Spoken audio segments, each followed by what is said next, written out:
जी बिल्कुल। ऐसा मैटर पा जाते हैं हम तुरंत गीत बनाते वाह, हैं। क्या बात है, होना चाहिए। अरे आई हो गईली ना, अरे आई हो गईली ना, वाह। पाकिस्तानी दुल्हनिया आई हो गईली ना, पाकिस्तानी दुल्हनिया आई हो गईली ना।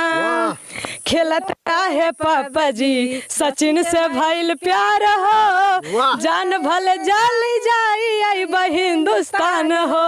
वाह। खेलत रहे पापा जी सचिन से भइल प्यार हो, जान भले चली जाई आई हिंदुस्तान हो।